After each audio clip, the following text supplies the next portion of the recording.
നമസ്കാരം. മലയാളി വാർത്തയിലേക്ക് സ്വാഗതം. കണ്ണൂർ അഞ്ചരക്കണ്ടി ദന്തൽ കോളേജിലെ BDS വിദ്യാർത്ഥി നിതിൻ രാജിന്റെ മരണത്തിൽ കൂടുതൽ വെളിപ്പെടുത്തലുമായി സഹപാഠികൾ രംഗത്ത്. നമുക്കറിയാം, കഴിഞ്ഞ ദിവസമൊക്കെ നമ്മൾ കേട്ടുകൊണ്ടിരിക്കുന്നതാണ്, ക്ലാസ്സിൽ വെച്ച് അപമാനിക്കുന്നു നിതിനെ അധ്യാപകർ. ഈ അധ്യാപകർക്കെതിരെ എന്തുകൊണ്ട് ചുറ്റുമുള്ള വിദ്യാർത്ഥികൾ പ്രതികരിച്ചില്ല എന്ന ചോദ്യമുയർന്നു.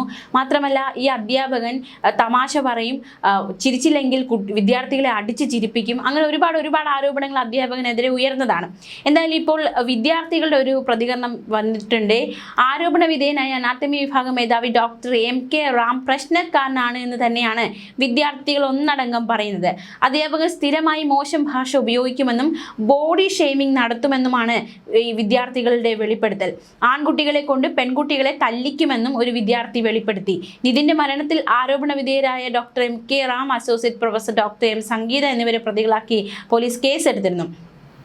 ഈ വിദ്യാർത്ഥികൾ പറയുന്നത് അവർക്കും ഇത്തരത്തിൽ അനുഭവങ്ങൾ ഉണ്ടായിട്ടുണ്ട്, അവരും സമാനമായ അനുഭവങ്ങളിൽ കൂടി കടന്നു പോയിട്ടുണ്ട് എന്നാണ്. എന്തുകൊണ്ട് പുറത്തു പറയുന്നില്ല എന്ന ചോദ്യത്തിന് തങ്ങൾക്ക് പേടിയാണ് പുറത്തു പറയാൻ എന്നാണ് ഈ വിദ്യാർത്ഥികൾ പ്രതികരിക്കുന്നത്. കാരണം ഈ അധ്യാപകൻ അറിയാവുന്നവരാണ് പരീക്ഷയ്ക്ക് വരുന്നത്. തങ്ങൾ എന്തെങ്കിലും പ്രതികരിച്ചാൽ, തങ്ങൾ എന്തെങ്കിലും പുറത്തു പറഞ്ഞാൽ പരീക്ഷയ്ക്ക് എന്തെങ്കിലും സംഭവിക്കും, അല്ലെങ്കിൽ ഞങ്ങൾ വിജയഫലത്തിൽ എന്തെങ്കിലും ഉണ്ടാകുമോ എന്ന തരത്തിലുള്ള ഭയം തങ്ങളെ അലട്ടിയിരുന്നു എന്നാണ് വിദ്യാർത്ഥികൾ പറയുന്നത്. ഞങ്ങൾ പ്രശ്നമുണ്ടാക്കിയാൽ പരീക്ഷയിൽ തോൽപ്പിക്കുമെന്ന് ഭീഷണി വരെ മുഴക്കിയിട്ടുണ്ട്. ആ സാഹചര്യത്തിൽ ഇതെല്ലാം പുറത്തു പറയാൻ ഞങ്ങൾക്ക് ഭയമുണ്ടായിരുന്നു. എന്തായാലും ഇയാൾക്കെതിരെ പരാതി നൽകിയിരുന്നുവെന്നും വിദ്യാർത്ഥിനികൾ പ്രതികരിക്കുകയുണ്ടായി. പല കുട്ടികളെയും മാർക്ക് കുറച്ചും പരീക്ഷ എഴുതിപ്പിക്കാതെയും ഇരുത്തിയിട്ടുണ്ട്. അത് കണ്ടു പേടിച്ചാണ് ആരും ഇതുവരെ പരാതി നൽകാതിരുന്നത്. സംഗീത മാഡത്തിനോട് നല്ല പോസിറ്റീവ് രീതിയാണ് എല്ലാവർക്കും. ഒരു സീനിയർ ആൾ അങ്ങനെ ചെയ്യുമ്പോൾ മാഡത്തിന് തിരിച്ചൊന്നും പറയാൻ കഴിയില്ലല്ലോ, അതുകൊണ്ടാവും മാഡം ഒന്നും പറയാത്തത് എന്നായിരുന്നു വിദ്യാർത്ഥിനിയുടെ പ്രതികരണം. എന്തായാലും നിതിൻ രാജിന്റെ മരണത്തിൽ പ്രതിഷേധം കടുക്കുകയാണ്. അന്വേഷണത്തിൽ പോലീസ് വീഴ്ച ആരോപിച്ച് അഞ്ചരക്കണ്ടി ദന്തൽ കോളേജിലേക്ക് KCMSF പ്രവർത്തകർ ജനാധിപത്യ മഹിളാ അസോസിയേഷൻ പ്രതിഷേധ മാർച്ച് സംഘടിപ്പിച്ചിരുന്നു.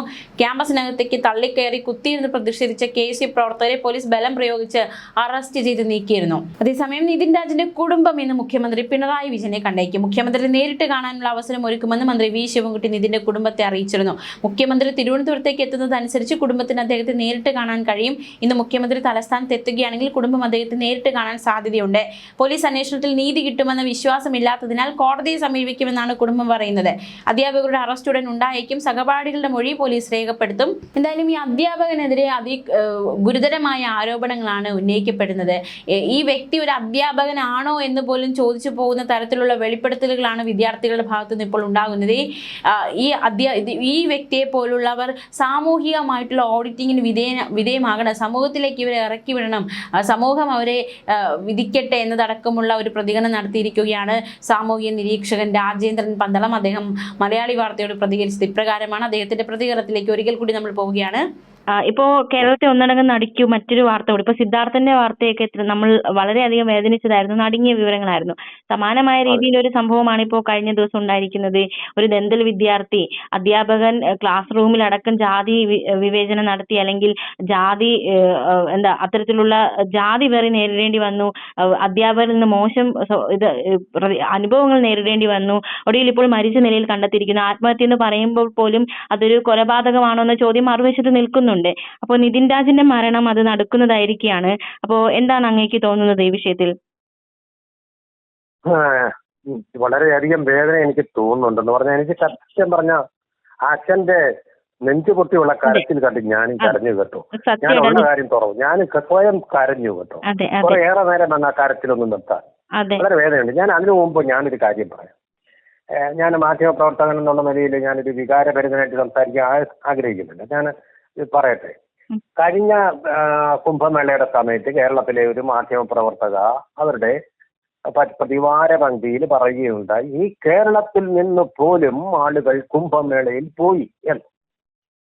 ഇപ്പോ അതൊരു വാർത്തയല്ല, അതൊരു വിവരദോഷം മാത്രമാണ്. പക്ഷേ ഇപ്പോൾ ഈ കേരളത്തിൽ പോലും ജാതിയുടെ പേരിൽ, നിറത്തിന്റെ പേരിൽ വിദ്യാർത്ഥികൾ അവര് വിദ്യാഭ്യാസം ചെയ്യുന്ന പ്രൊഫഷണൽ കോളേജുകളിൽ പോലും വിവേചനത്തിന് വിധേയരാകുന്നു എന്നുള്ളത്, അതാണ് നമ്മളെ നടുക്കേണ്ടത്, നമ്മളെ കരയിപ്പിക്കേണ്ടത്. നിസ്സഹായരാണ് നമ്മൾ. അഞ്ചരക്കണ്ടിയിലെ ഈ ഡെന്റൽ കോളേജ് നോക്കൂ, എത്ര ഭീമാകാരമായിട്ടുള്ളൊരു കോളേജ്. വെള്ള പൂശിയ ശവക്കല്ലറയല്ലേ ഇത് വാസ്തവത്തിൽ. പൂക്കോട്ട് നമ്മൾ ഈ പറഞ്ഞ അതുപോലെ തന്നെ സിദ്ധാർത്ഥൻ, അവനെ റാഗിങ്ങിന് വിധേയനാക്കിയ ക്രൂരത വിദ്യാർത്ഥികളുടെ ഭാഗത്തു ഉണ്ടായപ്പോൾ മറ്റു വിദ്യാർത്ഥികൾ സജീവത നഷ്ടപ്പെട്ടവരായി, ചൈതന്യരഹിതരായി, കാഴ്ചക്കാരായിട്ട് നിന്നു. ആൻഡ്രോക്ലീസിനെ റോമിൽ സിംഹത്തിന്റെ കൂട്ടിലിട്ട് കൊല്ലാൻ വേണ്ടി ശ്രമിച്ചപ്പോൾ കാഴ്ചക്കാരായിട്ട് നിന്നതുപോലെ, അല്ലെങ്കിൽ ഗ്ലാഡിയേറ്റർമാർ തമ്മിൽ പോരാട്ടം നടത്തുമ്പോൾ കാഴ്ചക്കാരായിട്ട് നിന്ന പ്രഭുക്കന്മാർ കൈയടിച്ചതുപോലെ ഈ വിദ്യാർത്ഥികൾ നിന്നു. നിങ്ങളുടെ ഉള്ളിലുള്ളത് ഉറവ പറ്റിയ മനുഷ്യത്വങ്ങളാണ്. എനിക്ക് മനസ്സിലാവാൻ ചോദിക്കൂ, ഒരൊറ്റ ആൾക്കെങ്കിലും അതൊന്ന് ചോദ്യം ചെയ്യാനുള്ള ധൈര്യം ഇല്ല എന്ന് പറഞ്ഞ് എന്തൊരു വ്യവസ്ഥിതിയിലാണ് നമ്മുടെ കേരളം മുന്നോട്ട് പോകുന്നത്. അത് നമ്മളെ നടുക്കിയെങ്കിൽ ഇന്ന് നമ്മളെ കരയിപ്പിക്കുകയാണ്.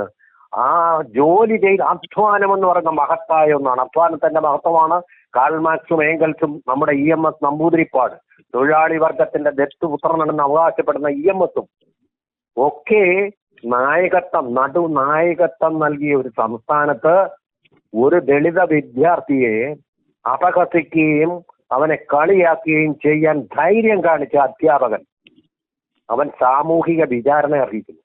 സോഷ്യൽ ഓഡിറ്റ് എന്ന് പറയുന്ന പോലെ ഇത്തരം വ്യക്തികൾ സാമൂഹിക വിചാരണ അർഹിക്കുന്നവരാണ്. ഒരു സംശയം വേണ്ട. അഞ്ചരക്കണ്ടിയിലെ ഒരു ഡോക്ടർ HT റാം എന്നാണ് ഞാൻ പേര് മനസ്സിലാക്കുന്നത്. HT റാം എന്ന് പറയുന്ന ഫാക്കൽറ്റി, അതുപോലെ സംഗീത നമ്പ്യാർ എന്ന് പറയുന്ന ഫാക്കൽറ്റി, ഇവർ രണ്ടും കൂടിയാണ് ഒരു അത്യാധികം ഉണ്ടെന്ന് പറയുന്നു. എനിക്ക് പേരറിയില്ല. ആ ക്രൂരമായിട്ടുള്ള മനുഷ്യഹത്യ അവിടെ നടത്തിയത്, ഇവനെ വേട്ടയാടിയത്. ഇവന്റെ കൂട്ടുകാരോട് പറഞ്ഞിട്ട്, ഈ എന്തൊരു കൂട്ടുകാരവരെ ഒറ്റയാളും പ്രതികരിച്ചില്ല പോലും. എല്ലാവർക്കും ഓരോരുടെ കാര്യം എന്ന് പറയുന്ന ഒരു ജൻസിയിലേക്കാണ് നമ്മൾ മാറിക്കൊണ്ടിരിക്കുന്നത് എന്ന് എനിക്ക് തോന്നുന്നു. ഞങ്ങളുടെ കാലത്തൊന്നും അങ്ങനെയല്ല. ഒരു കൂട്ടായ്മ ഉണ്ടാവുമായിരുന്നു, ഒരു സ്നേഹം ഉണ്ടാകുമായിരുന്നു. അവനെ സ്ലം ഡോഗ് എന്ന് വിളിച്ചു പോലും, തെരുവു നായെന്ന്. ഇവൻ ആരാ ഇത് വിളിക്കാൻ? ഈ അധ്യാപകൻ ഗുരു എന്ന് പറയുന്നവൻ ഇവനെ ഗുരുവെന്ന് വിളിക്കാൻ യോഗ്യനാണോ? അവനെ സസ്പെൻഡ് ചെയ്തു പോലും. സസ്പെൻഡ് അല്ല അവനെ ചെയ്യണ്ടേ. ഇനി ജന്മത്ത് അവനൊരു അജ്ഞാതക വൃത്തി നിർവഹിക്കാൻ കഴിയരുത്. അതുപോലെയാക്കണം. സമൂഹത്തിൽ നിന്ന് ഭ്രഷ്ട് കൽപ്പിക്കേണ്ട വ്യക്തിയാണ് അവൻ. ഇവൻ ഈ കാലം മാറിയൊന്നും അറിഞ്ഞില്ല. ജാതിയുടെ പേര്, നിറത്തിന്റെ പേര്. നിറം അവനെ കണ്ടു കഴിഞ്ഞാൽ അവന്റെ ഫോട്ടോ എത്ര ഹാൻസം ആയിട്ടുള്ള ഒരു ചെറുപ്പക്കാരനാണ്.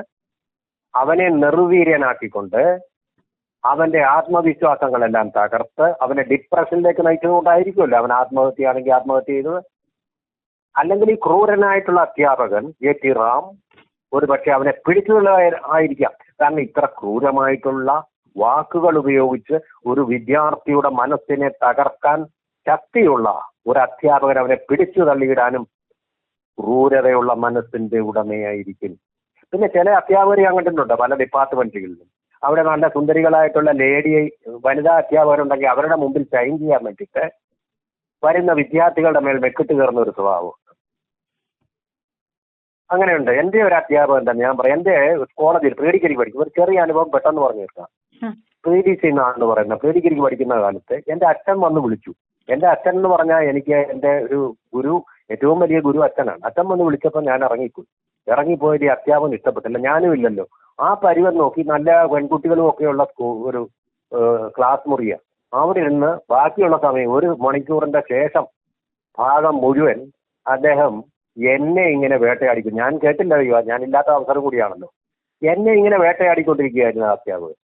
കാരണം ഇങ്ങനെ വിളിച്ചുപോയി എന്ന് പറഞ്ഞിട്ട് എനിക്ക് വിവരമില്ല, വിവരം എന്ന് പറയുന്നത് സിലബസിലില്ല, ഇതൊക്കെയായിരുന്നു അധ്യാപകന്റെ ഉദീകരണം. പക്ഷേ ഞാൻ അച്ഛൻ വന്ന് വിളിക്കുന്നത് ഞാൻ അനുസരിക്കുക എന്ന് പറയുന്നത് ഒരു വിവരദോഷമാണെന്ന് ഇന്നും വിശ്വസിക്കുന്നില്ല. ഈ അധ്യാപകൻ ക്ലാസ് എടുക്കുന്നതിന് വരെ വിവരത്തിനെ കുറിച്ച് ക്ലാസ് എടുക്കുന്നതിന്, എന്നെക്കുറിച്ച് ക്ലാസ് എടുക്കുന്നതിന്, അങ്ങനെ ചില സ്വഭാവങ്ങളുള്ള ആൾക്കാരുണ്ട്. ഇവരൊന്നും ഈ അധ്യാപക വൃത്തി നടത്താൻ യോഗ്യരല്ല, അല്ലെങ്കിൽ അവർ നടത്തുന്ന അധ്യാപക വൃത്തികരാണ്. ഒരു സംശയമില്ലത്. അങ്ങനെ നടക്കുന്ന വൃത്തികർ അവരെ മനഃശാസ്ത്രം പഠിപ്പിക്കണം, ക്ലാസ് എങ്ങനെ കൈകാര്യം ചെയ്യണം, കുട്ടികളെ എങ്ങനെ കൈകാര്യം ചെയ്യണം, ഇത് പഠിപ്പിക്കണം. അതുപോലെ തന്നെ ഓരോ കോളേജിലും കൗൺസിലിംഗ് സെന്റർ ഉണ്ടാവണം. ഇവനൊരു മനോവേദന വരുമ്പോൾ അതിന്റെ ഫലമായിട്ട് ആത്മഹത്യയിലേക്ക് നയിക്കുകയല്ല, അവനെ കൗൺസിൽ ചെയ്ത് മെന്റർമാരുണ്ടായിരിക്കണം. ഈ അധ്യാപകനെ നിലയ്ക്ക് നിർത്താൻ വേണ്ടിയിട്ടുള്ള ആ സൈക്കോളജിസ്റ്റുകൾ അല്ലെങ്കിൽ കൗൺസിലർമാർ ഓരോ കോളേജിലും ഉണ്ടാവണം. പൂക്കോടിൽ നിന്ന് നമ്മളൊന്നും പഠിച്ചിട്ടില്ല, ഒട്ടും മുന്നോട്ടും പോയിട്ടില്ല. ഇത് ആവർത്തിച്ചുകൊണ്ടിരിക്കുക. ആ നെഞ്ച് പൊട്ടിക്കൊണ്ടുള്ള ആ അച്ഛന്റെ വിലപിക്കൽ, അച്ഛൻ ഒരിക്കൽ വിളിച്ചു പോലും എച്ചോടിയെ വിളിച്ചപ്പോ താൻ എന്നെ ഇനി മേലാ വിളിക്കുന്നത്, താൻ വെറും ഒരു കൂലിപ്പണിക്കാരനാ, ഞാനാരാ, ഞാൻ ഡെന്റൽ സർജനാണ്, തനിക്ക് വിളിക്കാൻ അവകാശമില്ലെന്ന് പറഞ്ഞു. ഇയാളെ അവഹേളിച്ചു. ഈ പാവമായതുകൊണ്ട് ഇനി മേലാ ഞാൻ വിളിക്കത്തില്ലെന്ന് പറഞ്ഞ അയാൾ കരഞ്ഞു. ഈ ഇന്ത്യ മഹാരാജ്യത്ത് ദളിതരുടെ സംരക്ഷണം നമ്മുടെ ഭരണഘടന ഉറപ്പാക്കിയിരിക്കുന്ന, അതുപോലെ തന്നെ മറ്റൊരു പ്രധാനപ്പെട്ട കാര്യം ഡിഗ്നിറ്റി ഓഫ് ലൈഫ്, ഇത് ഐക്യരാഷ്ട്രസഭ പറഞ്ഞിട്ടുള്ള കാര്യമാണ്. അതുണ്ടാവണം. മനുഷ്യന്റെ അന്തസ്സോടുകൂടി ജീവിക്കാനുള്ള സാഹചര്യം ഉണ്ടാകണം. ഏത് ജാതിയിൽപ്പെട്ടാലും എത്ര പണമില്ലാത്തവനായാലും. ആ അന്താരാഷ്ട്ര നിയമങ്ങൾ എവിടെ പോകുന്നു? അതുപോലെ ഇന്ത്യൻ ഭരണഘടന ലിവിങ് വിത്ത് ഡിഗ്നിറ്റി പ്രത്യേകമായിട്ട് എടുത്തു പറയുന്ന ഒന്നാണ്. അന്തസ്സോടെ ജീവിക്കുക. ഇവന്റെ അന്തസ്സിനെ ഹനിക്കുന്ന നിറത്തിന്റെ പേരിൽ, ജാതിയുടെ പേരിൽ, സ്ഥാനത്തിന്റെ പേരിൽ ഇവനെ വേട്ടയാടിയ അധ്യാപകരെ, ആ സമൂഹം, നമ്മുടെ അധ്യാപക സമൂഹത്തിൽ അത്തരം വിഷവിത്തുകൾ ഇനിയും ഉണ്ടെന്ന് തന്നെയാണ് അതിന്റെ അർത്ഥം. അത്തരം ആളുകളെ ഫിൽട്ടർ ചെയ്ത് വേണം അധ്യാപക വൃത്തിക്ക് ആളെ നിയമിക്കാൻ എന്നുള്ള ഒരു സംശയമില്ലാത്തൊരു കാര്യമാണ്. ഇതുപോലെ ചങ്കു വിളർക്കുന്ന ഒരു അസമീ സിനിമയുണ്ട്. അവിടെ നാട്ടുകാരെല്ലാം കൂടെ കൂടിക്കാണ്. ഒരാൾ പോവുക, അവൻ പണമില്ലാത്തവനാണെന്ന് പറഞ്ഞ് അവനെ കളിയാക്കുമ്പോൾ അവൻ ചങ്കു പൊട്ടി പറയും, എനിക്ക് പണമുണ്ട് എന്ന് പറഞ്ഞ് അവൻ ചങ്കു പൊട്ടി പറയും. ഈ പണമില്ലാത്തത് ഇവന്റെ കുറ്റമാണോ? അവൻ അവസരം കിട്ടാത്തതുകൊണ്ട് പണമില്ലാത്തവനായി. മറ്റേ ആ ദുഷ്ടന്, ഞാൻ പിണറായി ഉപയോഗിച്ച വാക്ക് തന്നെ ഉപയോഗിക്കാം, പരനാറിക്ക് അവന്റെ സാഹചര്യം, അതിന്റെ സന്ദർഭം അല്ലെങ്കിൽ ഓപ്പർച്യൂണിറ്റി, അവസരം കിട്ടിയത് കൊണ്ട് അവൻ പണമാകും. എത്രയേ ഉള്ളൂ. ഇതെല്ലാം ശരിക്കും പറഞ്ഞാൽ പങ്കുവയ്ക്കപ്പെടേണ്ടതാണ് തുല്യമായിട്ട്. ആഗോളതലത്തിൽ തന്നെ ചില രാഷ്ട്രങ്ങളുടെ സമ്പത്തെല്ലാം കൂടെ കൊള്ള മുതലും എല്ലാം കൂടെ കൂട്ടിവെച്ചുകൊണ്ടിരിക്കുകയാണ് അവർ മണക്കാര്. അല്ലാത്ത രാഷ്ട്രങ്ങളിൽ, 3-4 ലോക രാജ്യങ്ങളെ പോലുള്ള രാജ്യങ്ങളിലെ ആഫ്രിക്കൻ രാജ്യങ്ങളിൽ പട്ടിണിക്കാര്. ലോകത്തിന്റെ സമ്പത്ത് മുഴുവനും തുല്യമായിട്ട് വിതരണം ചെയ്യപ്പെടേണ്ടതാണ്. അതാണ് ഭൂമിയുടെ ശാസ്ത്രം. അതാണ് തുല്യമായിട്ട് വിതരണം ചെയ്യപ്പെടേണ്ടത്. അത് ചിലർ കുന്നുകൂട്ടുന്നു, അങ്ങനെ വയ്ക്കുന്നു. അതുപോലെ തന്നെയാണ് ഒരു സംസ്ഥാനത്തും ചിലർ കുന്നുകൂട്ടി വയ്ക്കുന്നു, എന്നിട്ട് പാവപ്പെട്ടവരെ അവഗണിക്കുന്നു. അതിൽ ജോലി ചെയ്തല്ലേ ജീവിക്കുന്നത്. നിങ്ങളുടെ അധ്യാപക വൃത്തി പോലെ മാന്യതയുള്ളതാണ് അതിൽ ചെയ്യുന്ന കൂലിപ്പണിയും. അത്രയും പോലും വിവരമില്ലാത്ത വിവരദോഷികളെയൊക്കെ അധ്യാപകരായിട്ട് കയറ്റി വയ്ക്കുന്നത് എങ്ങനെയാണ്? ഏത് സ്ഥാപനമാണ് അവർ അധ്യാപകരായിട്ട് മാറ്റി വയ്ക്കുന്നത്? ആദ്യം ഈ പറയുന്ന വിവരമെന്ന് പറയുന്ന സാധനം വേണ്ടേ? വിവരമെന്ന് പറഞ്ഞാൽ പോരാ, അധ്യാപകന് വിവരം വേണം. പെരുമാറ്റത്തിൽ ഉണ്ടായിട്ടില്ല. വൃത്തിയില്ലാത്ത അധ്യാപക വൃത്തിയല്ല, അധ്യാപക വൃത്തികേടാണ് അവൻ ചെയ്തത്. ഒരു സംശയവുമില്ല. എവിടെയും പറയാം ഇത് ചെയ്തിട്ടുണ്ടെങ്കിൽ, ഇത് സത്യമാണെങ്കിൽ. അപ്പൊ ഇത് ആത്മഹത്യാ പ്രേരണ കുറ്റത്തിന് ആജീവനാന്തരം ജയിലിൽ കിടക്കാനിടയാകണം ഈ അധ്യാപകർ സംഗീത നമ്പ്യാരും എ ടി റാമും എന്നുള്ള കാര്യത്തിൽ യാതൊരു വിധമായിട്ടുള്ള സംശയവുമില്ല. ഇനി ഒരു ഇത്തരം ഒരു നിതിൻ രാജ് നമുക്ക് മുമ്പിൽ ഇനി ഉണ്ടാവരുത്, ബലിയാടാവരുത്. നമ്മളിത് നേരത്തെ അറിഞ്ഞിട്ടുണ്ടെങ്കിൽ എന്തെങ്കിലുമൊക്കെ നമുക്ക് ചെയ്യാൻ പറ്റും. പക്ഷെ ഇതെല്ലാം അവസാന നിമിഷത്തിലാണ്. നിതിൻ രാജ് തന്നെ ഇത് അച്ഛനോട് പോലും പറഞ്ഞില്ല, സഹോദരിമാരോടാണ് പറഞ്ഞത്. അച്ഛന്റെ നെഞ്ചു വേദനിക്കുമെന്ന് പറഞ്ഞ് അവർ പറയാതിരുന്നു. പക്ഷെ അവസാനം ഇപ്പൊ എല്ലാ ദുഃഖങ്ങളും ഒരുമിച്ച് ഒരു നെഞ്ചിൽ താങ്ങേണ്ട അവസ്ഥയിലേക്കാണ് വന്നിരിക്കുന്നത്. അവിടുത്തെ നിലവിളികൾ കേട്ടിട്ട് സത്യം പറഞ്ഞു കഴിഞ്ഞാൽ തീർച്ചയായിട്ടും മാധ്യമപ്രവർത്തകരുടെ ശ്രദ്ധ ഇത് പരമാവധി ഇവർക്ക് ശിക്ഷ കൊടുക്കാൻ വേണ്ടിയിട്ടുള്ള മാധ്യമപ്രവർത്തനം, അതാണ് ഗൗരവമേറിയ മാധ്യമപ്രവർത്തനം. അതെ അതെ. അപ്പോ സാർ പറഞ്ഞതുപോലെ നമ്മുടെയൊക്കെ നെഞ്ചു പൊട്ടുന്ന കാഴ്ചയായിരുന്നു ആ പിതാവിന്റെ കരച്ചിൽ. നമുക്ക് മറക്കാൻ പറ്റില്ല.